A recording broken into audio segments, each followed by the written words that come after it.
The real Mecca of boxing is not in Vegas. The rings that have consistently produced some of the world's greatest boxers aren't in the West. They're here, in a tiny village on the coast of Ghana. Fighting is a universal language. Some people just speak it better than others. In the neighborhood of Bukom, they're fluent.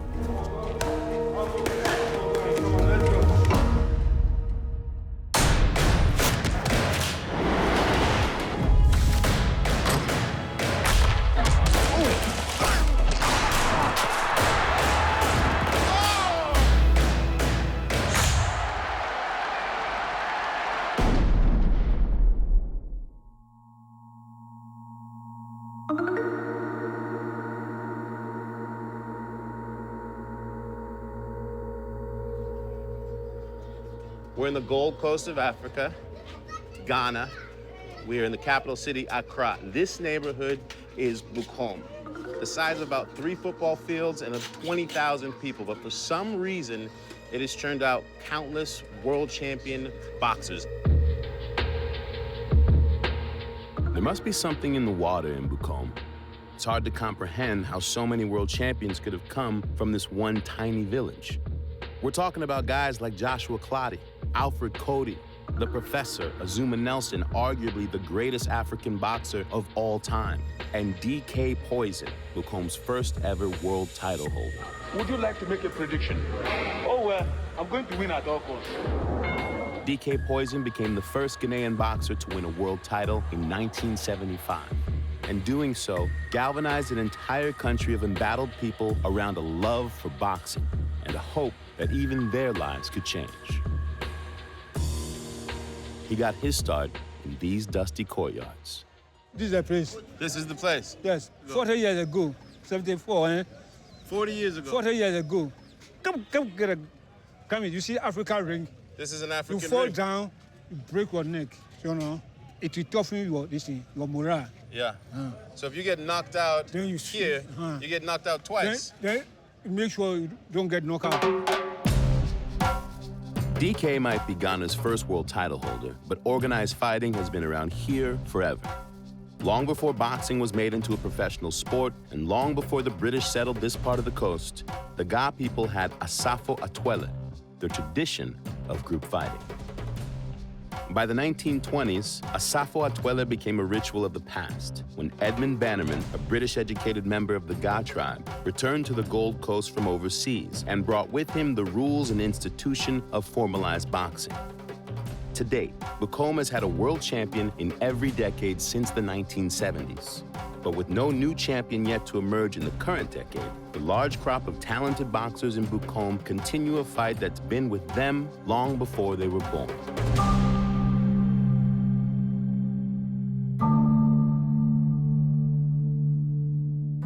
Joshua Clottey is Bukom's most recent world champ, winning his IBF welterweight title in 2008. Clottey's widely considered a hero in Ghana, and he's got vivid memories of learning to fight in Bukom. If you see my hair, you can see that I have some problems here.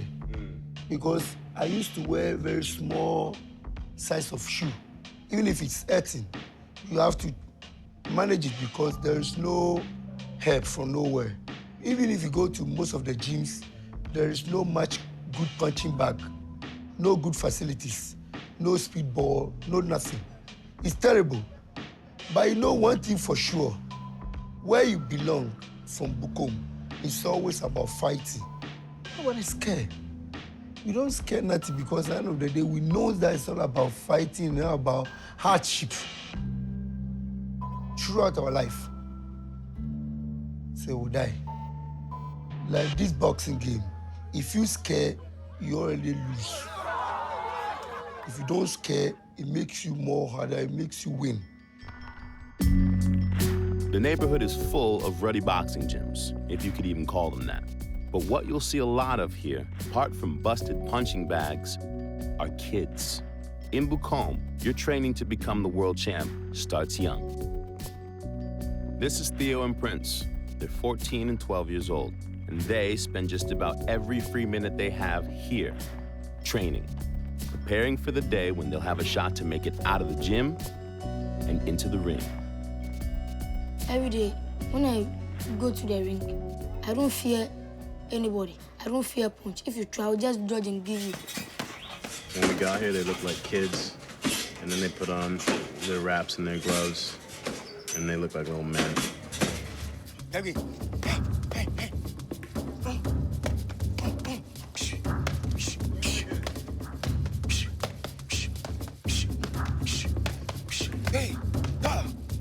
Hey, go, kill.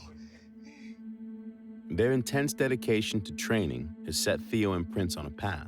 Even at this age, they've got their eyes on the future. Growing up in Bukom, you kind of have to. What kind of challenges do you have as a father to support them in their training so that they can take it to the next level? Jimmy, I am on Kunin Cafe appeal Jimmy Fiu. She in Bomodi Akashkente win Nanuko and Kaham Coche. Colinike support time. For the poor will be a DNA.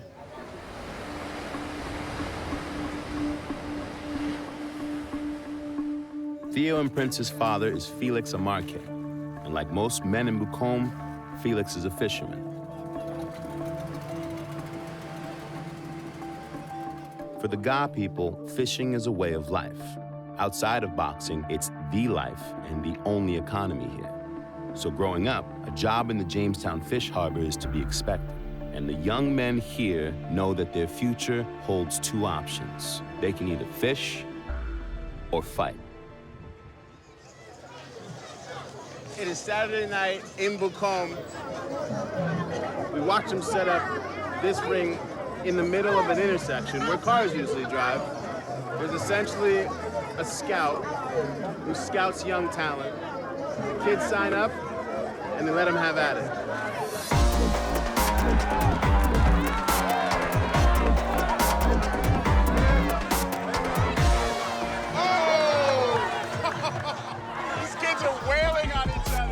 The long-held tradition of Saturday night street fights in Bukom gives Theo and Prince an early taste of competition, a chance to show their stuff. Ring decided.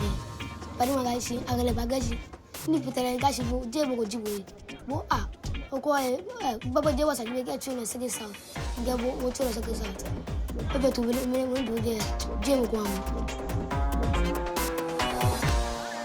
Watching the way this kid counter punches and all the footwork we saw him in training, like to see him applying that in the ring at 12 years old, like he looks like a young adult with a game plan. In Feni Agamana no bossing, in case Kaji Amia school, I'm a share go. I can hear Case bossing away, I need no pofi, you get out Michumuku, nature.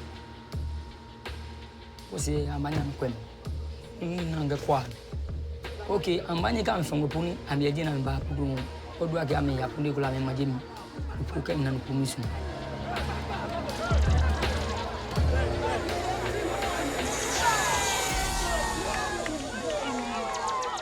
Maybe Josh Clotty said it best. Guys here get paid just a few bucks to fight. Yet they take the same damage, the same cuts and bruises as the guy getting paid millions to do it somewhere else. But in Bukom, it's what they do.